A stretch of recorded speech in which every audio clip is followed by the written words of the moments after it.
ما او تاسو ته تمام عالم انسانیت ته دا خبره الله پاک په ګوته کوي او دا تعلیم را کوي چې هر انسان دی یوازې د خپل ځان فکر نه کوي د خپل اهل و عیال فکر د کوي یوازې د خپل نیکي دا د ده دپاره کافي نه ده د خپل نیکۍ سره سره به د خپل اولاد د نیکۍ فکر کوي مولانا زکریا رحمت الله علیه د کاندهلی دی مولانا یوسف رحمه الله د کاندهلی دی مولانا الیاس رحمت الله علیه د کاندهلی دی دا ټول بزرگان کاندهلوي بزرگان دي او الله رب العزت دې ته ډېر غټ غټ علمونه ورکړي لوی لوی کارونه تېنه الله رب العزت د دین د خدمت په حواله باندې اغشتي دي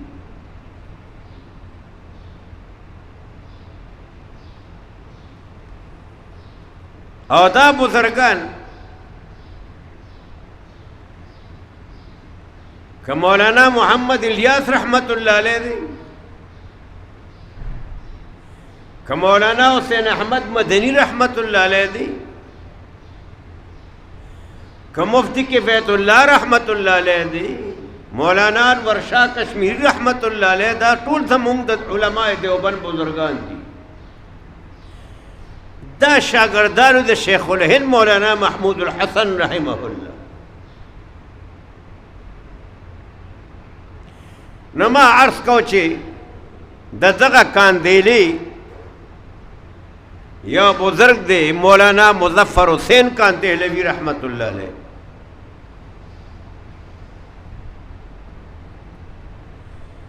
زمانه داسې وه چې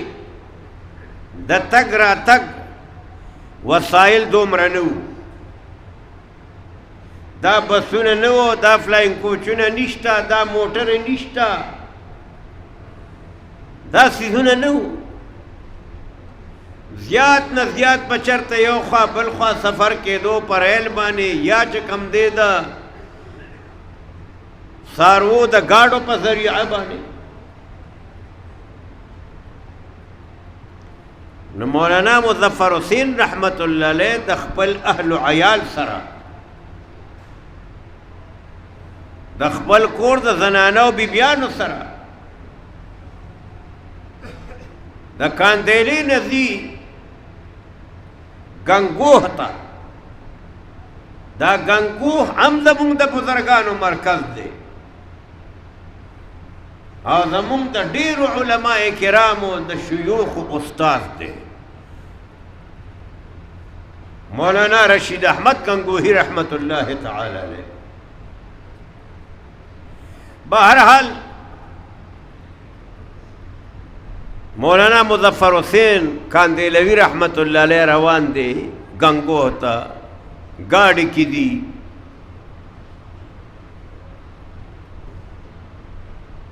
یو مقام ترسی نسبتاً گنگوه ته وی چې دا لار د خطراتو نه لږه محفوظه وه خو اتفاق دا وشو چې دې له په لار کې ډاکوان راووتل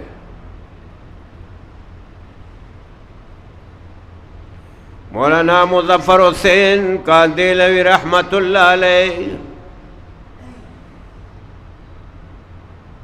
اهل و عیال زنانه وغیره بچی دی ټول یو طرف ته کینول هغې ته ووی تاسو دلته اطمینان سره کینئ زه زما د دې ډاکوانو مشر سردار سره خبره کومه د سره فکر دی چې دا خو ډاکوان دي ډاکو خو د چا په مرګ هم پروا نه لري د چا د عزت هم پروا نه لري اسنه چې هغه د خپل ډاکې د مقصد پورا کولو د پاره چرته زنانو ته هغې ته لاس وانهچوي او دا خیال وکړي چې یاره زنانو سره پیسې وي زنانو سره به کالي وي نو دا ټول یو طرف ته کېنول مولانا مظفر حسین رحمت الله علیه د دې ډاکوانو مشر او سردار چې و هغه ته ورځي وی تا سره لږه خبره کوم هغه ورته یې ووایه پېژني نه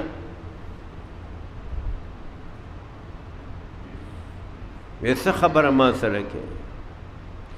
مولانا مظفر حسین رحمت الله علیه ورته فرمایي تاسو سره یو جوړه کومه تاسو ډاکې غورځولو دپاره راغلي یې زما دا واده دا در سره اقرار کومه چې که مونږ سره پیسې وي که مونږ سره زنانه او سره کالي وي څه سامان چې مونږ سره وي ما سوا د اغوستو جامو نه څه چې وي در به کم درله خو زنانو ته به تعرض نه کوې زنانو ته به لاس نه اچوې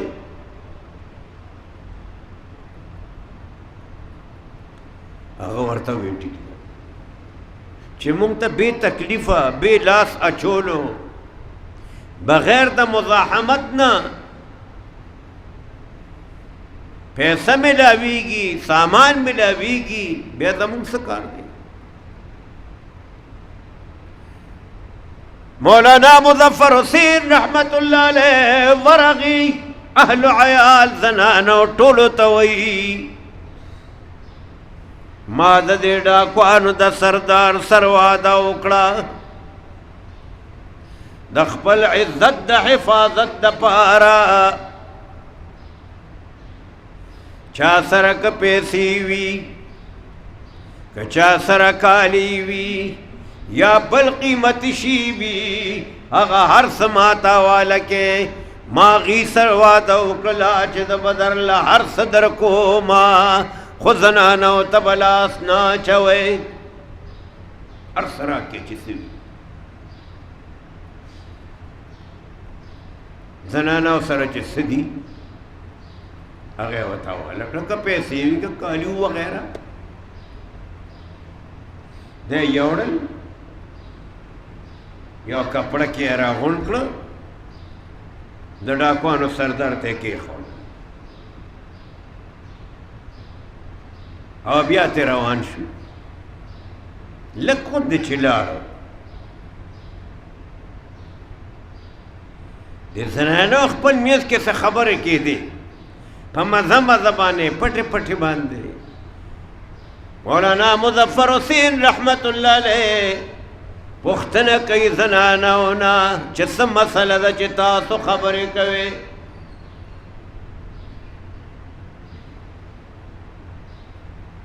دا یو کشره جینۍ ده د دې په غاړه باندې کالي وو هغه په کپړو کې پټو دی هغه نه دی درکړی مولانا مظفر حسین رحمت الله علیه فرمایي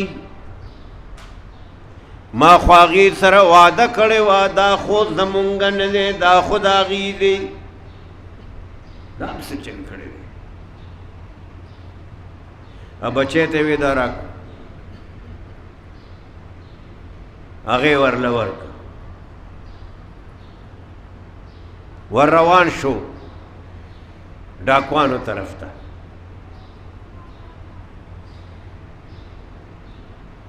د ډاکوانو نظر چې په ده باندې ولګېدو چې دی خو واپس راځي هغې دا خیال وکړو چې راته ښکاري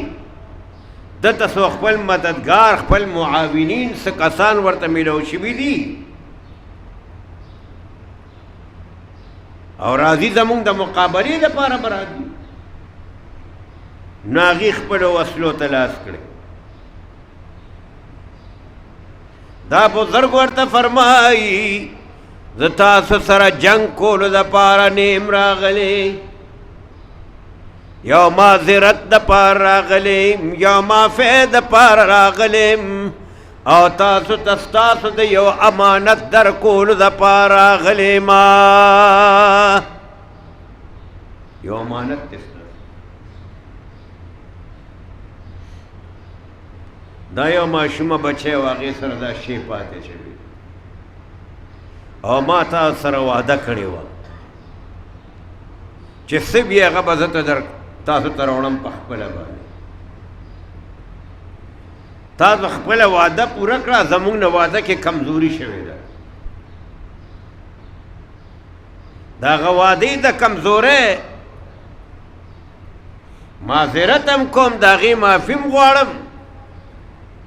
او تاسو ته ستاسو د امانت هم حواله کوم. الله رب العزت کله یو انسان ته د کفر نه د نجات دپاره او د ایمان په نعمت باندې د مشرف کولو دپاره، کله د ګمراهۍ نه د انسان د اوښکلو دپاره، د تقوا او د پاکیزګۍ طرف ته د راوستلو دپاره یو بانه جوړه کړي او په هغې باندې دومره کار وشي چې د کلونو په واز او نصیحت باندې به هغه برکار نه شوي.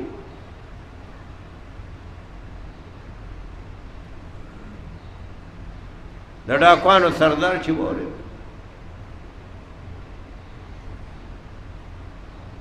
هغه ورته وایي چې صاحب تپوس در نه کوم. وی وایه. وی ته مولانا مظفر حسین خو نه دا ډاکو ته تپوس دې دپاره کوي چې مولانا مظفر حسین پیژني نه، خو نامې اورېدلې ده د هغه د تقوا نه، د هغه د زهد نه، د هغه د دیندارۍ نه، د هغه د اخلاقو نه، د هغه د هر څه نه، د هغه د شهرت په وجه باندې خبر دي. ورته وایي چې ته مولانا مظفر حسین کاندیلوي خو نه؟ هغه ورته وایي زه مظفر حسین. دا ډاکوان ټول د مولانا مظفر حسین رحمه الله په دې خپو کې ارغړي چې دا کوم عجیب انسان دی. مونږ ډاکوان یو، حرام خواره یو، د یو وعده کړې وه او هغه وعده پوره کول د ده لپاره مشکل او تکلیف دیم وه او په ده کې د وعدې د پوره کولو دومره احساس و چې د روانګۍ نه بعد چې ورته پته ولګېده نو هغه شی مونږ پسې راوړي. نو وی دا خو بل څوک نشي کېدا مولانا مظفر حسین وینو ځکه هغه مشهور دی. ده ورته وی جي او د مظفر حسین. دا ډاکوان معافي غواړي. ډاکوان د ده په دې خپو کې ارغړي او حضرت تر ننه پورې چې څومره ډاکې غورځولي دي آینده دپاره خو د ډاکو د دې ګناه نه معافي غواړو د الله نه او توبه وباسو، بس آینده دپاره به دا کار نه کوو او د چا چې را سره حق دی نو دا کوشش به کوو چې هغه حقدار ته هغه حق ورسو او یا د هغه نه معافي وغواړو. چاله هم چې تکلیف ورکړی دی چې د هغې نه معافي وغواړو. دا ډاکې چې څو غورځوي اکثر چې هغه په چا باندې ډاکه ور اچي پیژني یې و دی خپل هیئت بدل کړي او که چا ورته وي چې ته فلاني یې بیا یې وژني بیا یې پرېږدي نه ځکه چې راز ښکاره کېږي.